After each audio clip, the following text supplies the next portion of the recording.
people talk about the 2018 NFL Draft as one of the best and deepest classes from a quarterback perspective. You have a former MVP in Lamar Jackson, a future MVP in Josh Allen. And although Baker Mayfield and Sam Darnold are on their second team respectively, the person we're going to talk about today is already on their sixth team. Remember, this is the 2018 NFL Draft. Ladies and gentlemen, today's video will be about former first round pick Josh Rosen. Josh Rosen was one of these 5 quarterbacks in this deep 2018 draft class. However, his story did take a turn very quickly when the same team that drafted him was done with him the very next year. We will take a deeper dive into what exactly happened and what went wrong for Josh Rosen. Was it due to his own self-sabotaging? Was it his play on the field? Was it just flat out an unfair chance that he was given? Without doing my research, I always felt like Josh Rosen was given an unfair advantage. But over the course of this story, you'll slowly realize maybe there's a little bit of fate that played, but at the same time,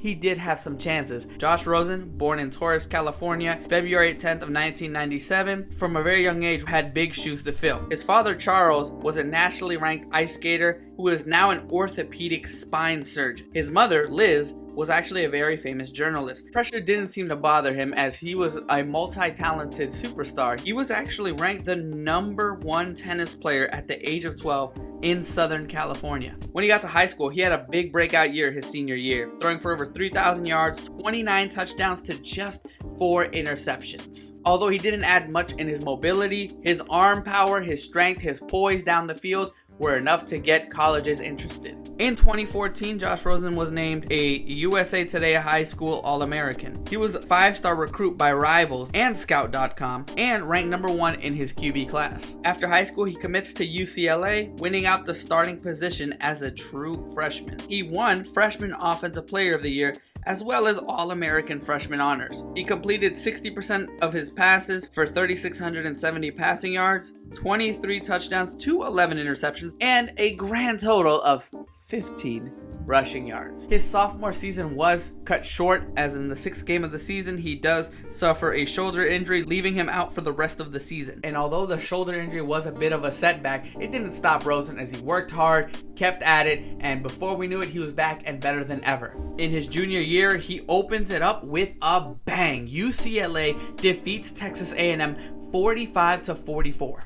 And one thing I do gotta mention to you guys, UCLA was down by 34 points at one point in this game and completes the largest comeback in school history, second highest in FBS history. He broke the school season total pass yard record with 3,756 yards and finished with an overall 26-10 touchdown to interception ratio and officially was dubbed the chosen one. He does forego his senior year and enters the NFL draft in 2018. And this is the part of the video where I like to talk about who drafts him, what were they doing the year prior. The Cardinals were 2 years removed from their last NFC championship berth, and the other QBs at this time were Carson Palmer, Blaine Gabbert, and Drew Stanton. They were all led by head coach Bruce Arians. After week 7, Carson Palmer does go down with an injury and goes to IR, and the Cardinals finish 8-8 and miss the playoffs. Palmer retires after this season. To go along with Palmer, Bruce Arians also decides to retire, so the Cardinals decide to hire Panthers defensive coordinator Steve Wilks. As impressive as Josh Rosen was, he was not the only quarterback that was showing flashes in college. His peers included former Heisman winner Lamar Jackson, current Heisman winner in Baker Mayfield, Josh Allen, who was argued to be the least ready of all the quarterbacks, but he had those intangibles that you just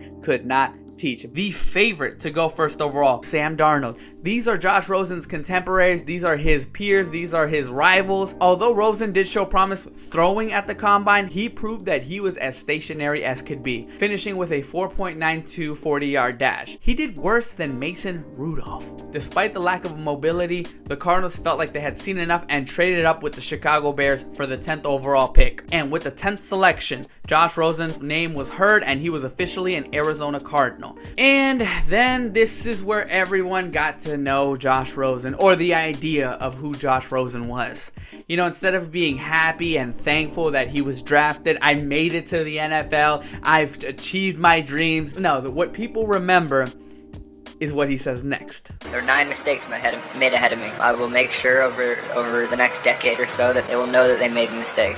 He goes on to say that there were 9 mistakes ahead of me. That is ballsy, that is bold, and definitely you better back it up. Obviously, this did not sit well with a lot of people, but at the very least, the Cardinals weren't too bothered. Although Josh Rosen is their quarterback of the future, the Cardinals roll with veteran Sam Bradford at this point. But very quickly, after an 0-3 start, Rosen is given his opportunity as Bradford was benched in a 16-14 game. And although Rosen couldn't come away with the win, going 4 of 7 with an interception and losing the game, there is something to say about the fact that the coach was willing to put him in. Yes, maybe Bradford was struggling at this point, but this is a game that is close. This is a game that you guys definitely have a chance to win, and it speaks volumes of how confident you are in this young quarterback to put him in that situation. As much as Bradford has been struggling, you don't pull him out as the veteran of this team in a close game unless you're absolutely sure. And although it didn't work out, it does go to show you how confident the Cardinals were in Rosen at the time.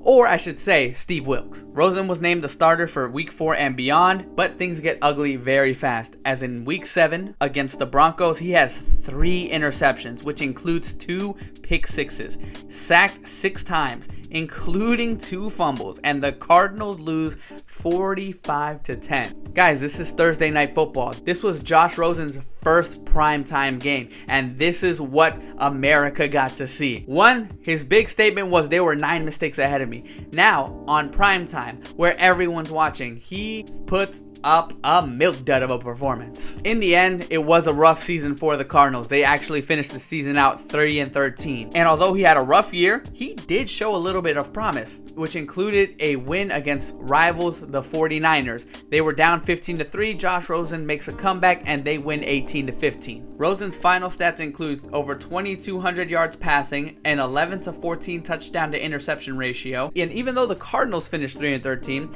Rosen himself went 3-10, which, I mean, it's still not good, but it's not 3-13. As promising as the quarterback was, management wasn't impressed with Steve Wilks as he was let go after just 1 year. To replace Steve Wilks, you have Cliff Kingsbury. As a result of the brutal season, the Cardinals do have the first overall pick, and this is where things get complicated. At this point, there is a kid in college by the name of Kyler Murray that is taking college by storm. And although as head coach of the Cardinals, Kingsbury has committed to Rosen, in an interview a few months ago, he would actually go on to say if he ever had a chance to have the number 1 overall pick in the next year's draft, he would take Kyler Murray. I've never seen one better in high school, and he's starting to show it now at the college level. I've never seen him have a poor outing, not one, which at quarterbacks it's impossible to do, but he's done it. I'd take him with the first pick of the draft if I could. I know he's signed up to play baseball, but he is a dominant football player, and I would take him with the first pick. And it's almost like the stars aligned. He didn't know he was going to the Cardinals. He didn't know he was going to the Cardinals, who would hold the number 1 overall pick. And as great and as phenomenal as Kyler Murray was, and he was, would they really already give up on their 10th overall pick? Heck, Murray himself wasn't even committed to the NFL yet. He was actually drafted 9th overall in the MLB draft. By February 11th of the 2019 year, however, he does commit to football officially. Now it became a question mark because Kyler Murray is the clear and cut best player or best prospect coming out of college. What are the Cardinals going to do? Even with Murray committing to football officially, Kingsbury at this point is still doubling down. And although on surface it seems like Josh Rosen is safe, people on the inside are beginning to have a little bit of doubt. Chase Edmonds, who was the Cardinals running back at the time, would say, quote, knowing Cliff's offense and knowing the personnel you need, Kyler was the better fit for the scheme. Long story short, Cliff Kingsbury's scheme revolves on a mobile quarterback. And what did we say at the beginning? Josh Rosen is a statue. He is Big Ben at 38. Maybe not to that extreme, but you get what I'm trying to say. And Kyler Murray, his entire thing was being a mobile quarterback. So obviously questions continue to rise. And although management, including the head coach, were committed to Rosen, they at the very least were curious. They even showed up to his pro day after and were impressed with what they saw, to the point where they actually held a private session with Kyler. The pendulum slowly swinging the other way here. We're committed to Rosen. Rosen's our guy. Actually, you know what? This guy does fit the scheme very well. This guy is very impressive. This guy looks the part. And although Rosen is annoyed with the rumors, he would still go on to say it is what it is. Football is a business.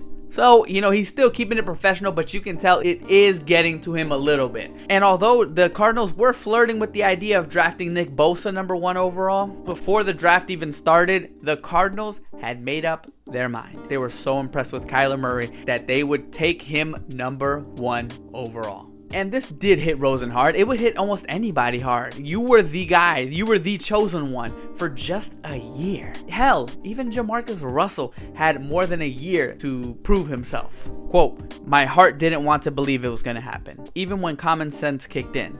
But my heart didn't want to believe it." And at the end of the day, Rosen did keep it professional, congratulating and showing support for Kyler Murray. Cardinals fans, thank you so much for all of the continued support this past year. But you guys are really getting a hell of a player in Kyler Murray, and he's going to do great things for the Red Sea.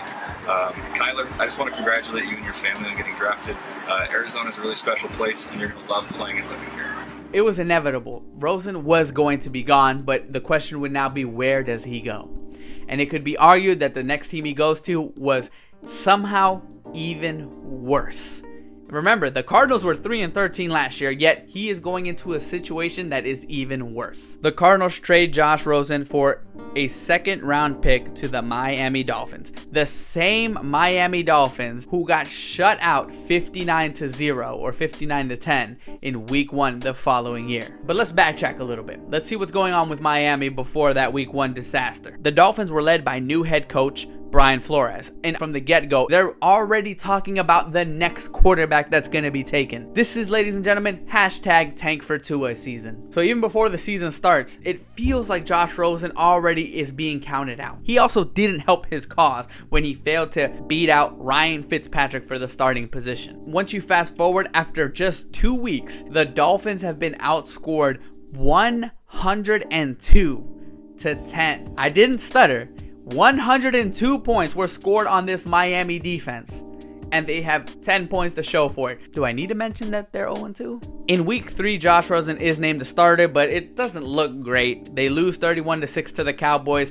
He goes 18 of 39 for 200 yards even. He loses the next 2 games, getting outscored 78-38 in the process, and is benched in favor of Ryan Fitzpatrick. Now, guys, I'm going to take a quick pause here because this is information that we know now, but we didn't know back then. As you all know, Brian Flores was very vocal about his time with the Miami Dolphins earlier this year for Stephen Ross's comments or text to him saying that he wanted him to tank. Obviously, Brian Flores is not that kind of coach. He's not that kind of person to tank, let his team down in that regard. So obviously, he didn't go for it. I do think that played a factor in it because even though Rosen had the potential, Fitz was the veteran at this point, and at the very least, he'll get you those couple of wins. Whereas Josh Rosen, potential, yes, but he hasn't shown anything yet. So again, maybe that was just part of fate again, because something tells me if Ross doesn't send these things to Flores, maybe Flores considers Rosen to play a few more games. Who knows? Rosen remains a backup for the rest of the season, only throwing 1 touchdown the entire year. The Dolphins finished 5-11 with the 5th overall pick, and again, the team is looking for a quarterback elsewhere. And although they didn't have the #1 overall pick, the Dolphins actually got their guy in the end. They got Tua with the 5th overall pick. The following season, Rosen could not beat out Fitz to stay on the roster and was waived before week 1. The Dolphins opted to go with just 2 quarterbacks that year. And thus began the journeyman part of Josh Rosen's career, just 2 years removed from being the 10th overall selection. He was signed to the Bucs practice squad just a week later. He does sign with the 49ers roster for the final 2 games of that year. He didn't play as he was the backup for those 2 games. He did impress enough to get an extension, but was waived after a rough 2021 preseason. And let me remind you guys, 2021 is the year that the Niners drafted a quarterback. It seems like once you get Rosen on your team, you have your quarterback of the future. Later that year, he signs with the Falcons after an injury to their backup AJ McCarron, and he remained the backup and even replaced Matt Ryan a few times. But again, he just looked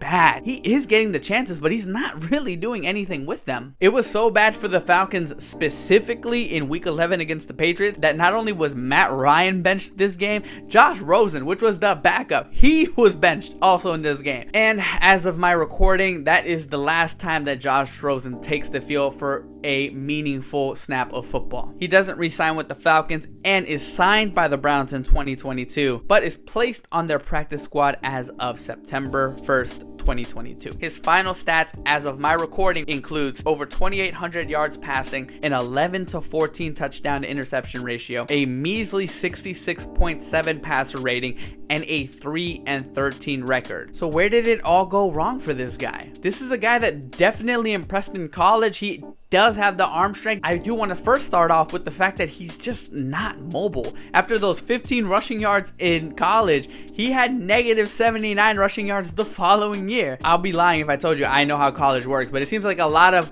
statue quarterbacks have those kind of ratings. And in today's NFL, you have to have some sort of mobility. The era of Aaron Rodgers or Tom Brady is slowly dying in this league. You have to be mobile, and I think that's one of the things that a lot of teams look for in the league. Another part of it is maybe teams didn't want to give him a chance. Yes, he comes across as a bit outspoken, but it does genuinely come from just confidence. I personally don't think he is a really truly cocky person, but he did have a cocky moment. Some part of him felt like he was the best option in his draft class, but because that didn't happen, he called the other 9 players drafted before him mistakes. And I'm a believer that it had to do with fate. What are the odds that the coach that gets drafted has a quarterback available with the talent that he had in Kyler Murray pretty much handed to him in a silver platter? I've said this about other quarterbacks I've talked about. Most coaches want to bring in their own guy. Then you move to a worse situation in Miami, and with everything with Brian Flores versus Stephen Ross, and just the fact that that Dolphins team, like if you look at the talent on that team, there's no reason Josh Rosen shouldn't have been given more of a chance, even with him struggling. But I think again, it was fate that got in the way there. And then this is kind of me playing devil's advocate to it.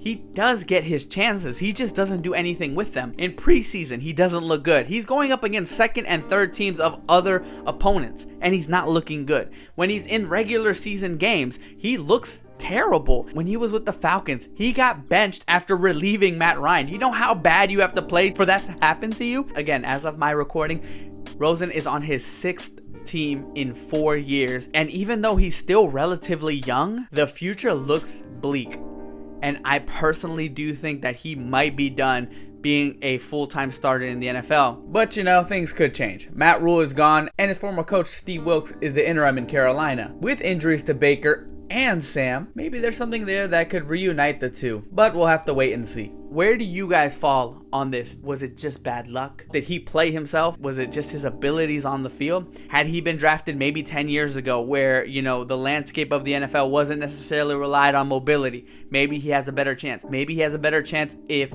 they pick a coach that's not Cliff Kingsbury. I do believe that this was a misunderstanding of a confident person. I do believe that there was fate involved, but at the same time, I do feel like he just wasn't ready for the speed of the NFL. I hope I'm wrong about Josh Rosen. I hope he does turn it around. But being on your 6th team in 4 years is not a promising sign, even if you're a 10th overall pick from just 4 years ago.